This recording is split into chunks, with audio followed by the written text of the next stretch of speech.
123 लोगों को गिरफ्तार किया गया है दुबई में, और उसमें से 90 जो हैं वो सिर्फ़ और सिर्फ़ औरतें हैं। अब अंदाज़ा आप लगाएँ कि पाकिस्तानियों की इतनी बड़ी गिरफ्तारी हुई क्यों है, और ऐसा क्या हो गया है पाकिस्तानियों ने कि इनको इतने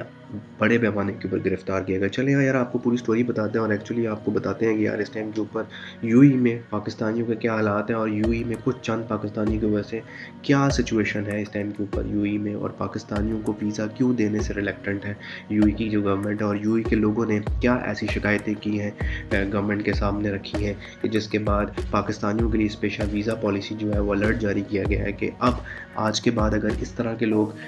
जो है वो एंटर होंगे दुबई में या यूएई में तो उनके साथ सख्ती से निपटा जाएगा। हाल ही में कुछ पाकिस्तानियों को गिरफ्तार किया गया है जो कि विज़िट वीज़ा के ऊपर जो है वो दुबई पहुंचे थे, और उनको डिफरेंट स्ट्रीट्स और डिफरेंट इलाकों से गिरफ्तार किया गया है, जिसमें से बहुत सारे जो लोग हैं वो औरतों की हैं। इन लोगों को इसलिए गिरफ्तार किया गया है कि ये जगह जगह पे खड़े होके, जिस तरह पाकिस्तान में जगह जगह पे खड़े होके लोग भीख मांगते हैं, इस तरह इन लोगों ने भी जगह जगह पे खड़े होकर भीख मांगी है, जिसके बाद इन लोगों को गिरफ्तार किया गया। अब इस सारी सिचुएशन के बाद एक मैस क्रिएट हो गई है उन तमाम लोगों के लिए भी जो बेचारे अपने रोज़गार के सिलसिले में दुबई में हैं और वो अपने पैसे कुछ कमाना चाहते हैं, लेकिन उनके साथ भी अब इस तरह के मसाइल देखने को मिलेंगे जो कि इन चंद लोगों की वजह से उन लोगों को फेस करने पड़ेंगे। यूएई की गवर्नमेंट इस टाइम के ऊपर बहुत ज़्यादा गुस्से में है, और उन्होंने स्पेशली पाकिस्तानियों की अलर्ट जारी किया है, ना उन्होंने इंडियंस की अलर्ट जारी किया है। इंडिया के साथ यूएई जो है इस टाइम के ऊपर फ्री एंट्री की तरफ जा रहा है, और पाकिस्तानी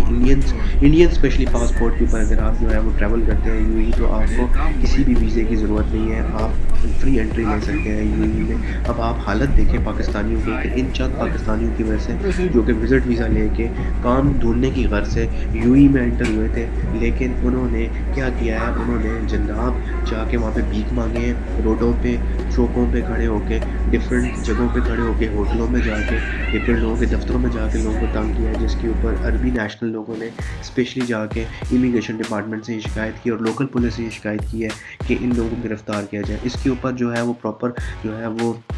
रखी हुई है, और लोगों को गिरफ्तार किया गया डिफरेंट इलाकों से यूएई के, जिनके वीज़े बहुत सारे लोगों के ख़त्म हो चुके थे, वो जो है इलीगल घूम रहे थे, जिसके ऊपर अब जो है एक अलर्ट जारी हुआ है और उनको डिपोर्ट होने के बिल्कुल वो लोग करीब हैं और उनको डिपोर्ट कर दिया जाएगा। लेकिन अब आप ये देखें कि इन चंद लोगों की वजह से 123 लोगों की वजह से वो कितने ऐसे लोग जो कि यूएई में पिछले काफ़ी सालों से काम कर रहे हैं, उनकी उन लोगों के सामने क्या रिस्पेक्ट रह गई होगी, या उन लोगों के क्या हालात जो होंगे अब आने वाले दिनों में। और अब अगर कोई नया बंदा जो स्पेशली काम करना चाह रहा है और अपने मुल्क के लिए कुछ करना चाहता है, अपने लोगों के लिए कुछ करना चाहता है, अपने घर वालों के लिए पैसे कमाना चाहता है, जब वो यूएई का वीज़ा लेगा तो उसको किस किस्म के मसाइल का सामना करना पड़ेगा। ये एक बहुत अहम सवाल है जो कि मैं आपके ऊपर छोड़ता हूँ। क्या इन लोगों के साथ जो यूएई की गवर्नमेंट कर रही है वो बिल्कुल ठीक कर रही है? हमें आपने कमेंट सेक्शन में ज़रूर बताना है।